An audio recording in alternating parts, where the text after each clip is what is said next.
Chris Pratt was at the MTV Movie Awards. Chris Pratt's awesome. Hey, Chris Pratt is apparently a religious Christian, which I had kind of heard rumors of, but it's pretty obvious that that's the case from the speech that he gave at the MTV Movie Awards, which is, frankly, a speech that I could have given except for his weird riff about pooping in a neighbor's bathroom. Aside from that, he gave his speech was really fantastic. So here's what he had to say to all the millennials in the crowd. Number 6, God is real. God loves you. God wants the best for you. Believe that. I do. Number 8, learn to pray. It's easy, and it's so good for your soul. And finally, number 9, nobody is perfect. People are going to tell you you're perfect just the way you are. You're not. You are imperfect. You always will be. But there is a powerful force that designed you that way. And if you're willing to accept that, you will have grace. And grace is a gift.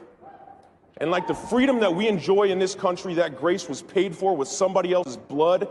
Do not forget it.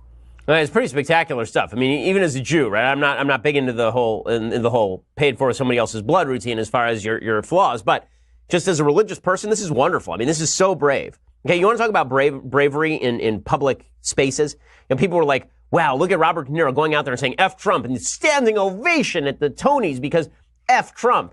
That's not brave. Everybody in the room believes F Trump. But Chris Pratt goes in front of a room of Hollywood people who are going to go after this and go smoke weed and do cocaine and nail a hooker, right? And he's standing up there going that, and he's up there saying that God is real. You should cultivate your prayer, and you're a flawed human being, so you should seek grace in God. Like, that's awesome stuff. Good for Chris Pratt. Really good for Chris Pratt, one of the good guys in Hollywood. And just by me saying that, I may have lost him 4 jobs there.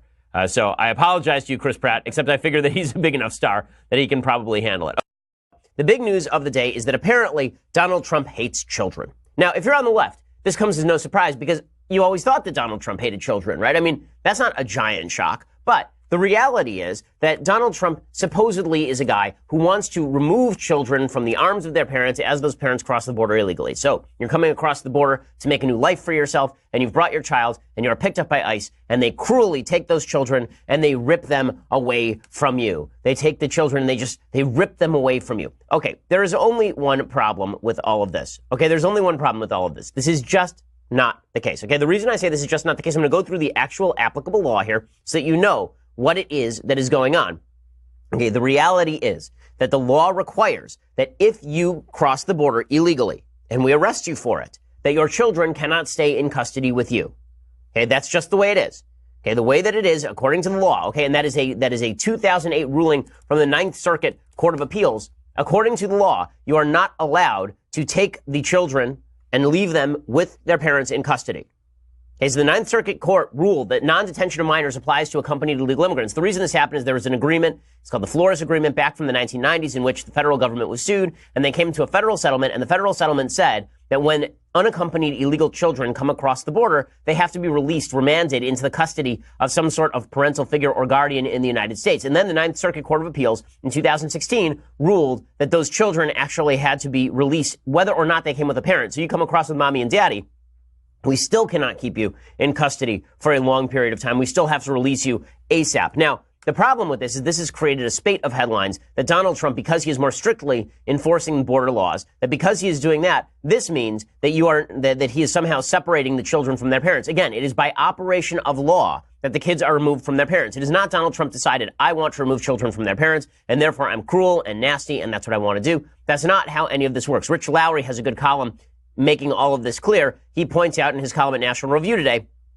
the Trump administration is not changing the rules that pertain to separating an adult from a child. Those remain the same. Separation happens only if officials find that the adult is falsely claiming to be the child's parent, or is a threat to the child, or is put into criminal proceedings.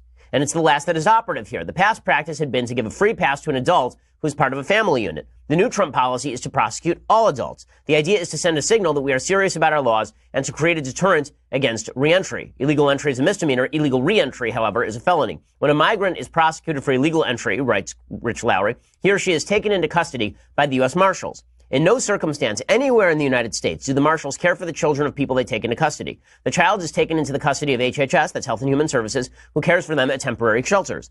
The criminal proceedings are exceptionally short, assuming there is no aggravating factor such as a prior illegal entity or another crime. The migrants generally plead guilty, and they are then sentenced to time served, typically all on the same day, although practices vary along the border. After this, they are returned to the custody of ICE for deportation. If the adult then wants to go home, in keeping with the expedited order of removal that is issued as a matter of course, it's relatively simple. The adult is reunited quickly with his or her child, and the family returned home as a unit. In this scenario, there is only a brief separation.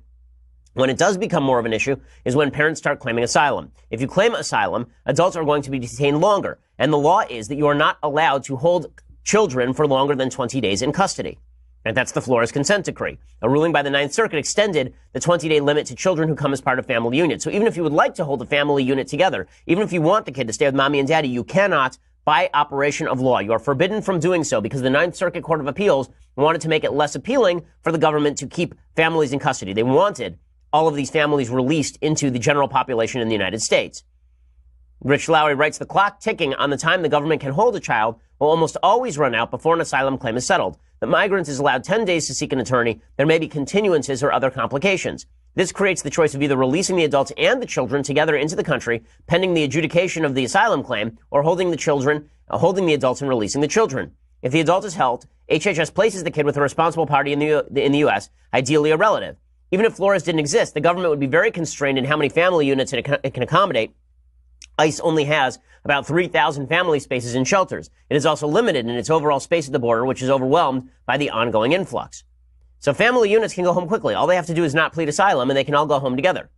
Also, there's a better way to claim asylum. So the separation of parents from children only happens if you are arrested. If you walk up to a border station in the United States, you don't go between border stations. You just walk up to, for example, the U.S.-Mexico border, down near San Diego.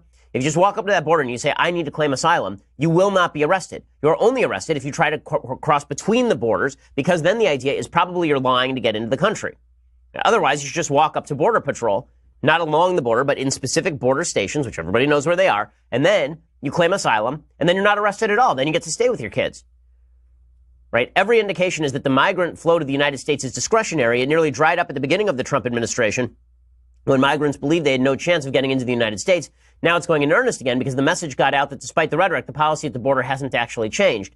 Even if a migrant does have credible fear of persecution, writes Lowry, there is a legitimate way to pursue that claim. It does not involve entering the United States illegally. First, such people should make their asylum claim in the first country where they feel safe, for example, Mexico. Second, if for some reason they are threatened everywhere but the United States, they should show up at a port of entry. That's what it's called, the technical term, a port of entry, and they make their claim there rather than crossing the border illegally.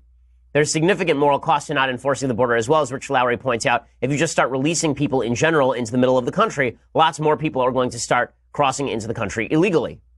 And it is well worth pointing out that under the Obama administration, and under the Bush administration, really, immigration surges were rooted in government policy. So July 7th, 2014, this is from the New York Times. It was one of the final pieces of legislation signed into law by President George W. Bush, a measure that passed without controversy, along with a pension bill and another one calling for national parks to be commemorated on quarters. This is a piece of legislation we're very proud to sign. A White House spokesman, Tony Fratto, told reporters December 28th, 2008, this program has been very effective around the world in trying to stop trafficking in persons. Now the legislation, this is the New York Times, right? Not Breitbart, not a right-wing publication. Now the legislation, enacted quietly during the transition to the Obama administration, is at the root of the potentially calamitous flow of unaccompanied minors to the nation's southern border. Originally pushed by a bipartisan coalition of lawmakers, as well as by evangelical groups to combat sex trafficking, the bill gave substantial new protections to children entering the country alone who are not from Mexico or Canada by prohibiting them from being quickly sent back to their country of origin. Instead, they have an opportunity to appear in an immigration hearing and consult with an advocate. This, of course, it puts strains on the system, lengthens the amount of time that these kids are in the system in the first place. So, there are a bunch of lies that are being told right now. And we'll go through a lot of the lies that are being told by the media in just a second. But some of the lies being told are that Trump is randomly deciding to separate kids at the border. He doesn't have to do that. He does have to do that by operation of law. The only thing the Trump administration is doing differently is they are treating everyone who is crossing the border illegally as an illegal immigrant for prosecution, for purposes of prosecution. And then because you're doing that, the kids can't stay in custody with the parents longer than 20 days. And that is operation of law once again. Now, the media are going nuts over all of this, and they are making a huge fuss out of all of this. And they're showing up at the border, and they are showing up at these particular border stations where the kids are being held. The kids are being held separately in what are cages, essentially. Now, when they say cages, it makes it sound like it's like a chicken coop, like it's tiny.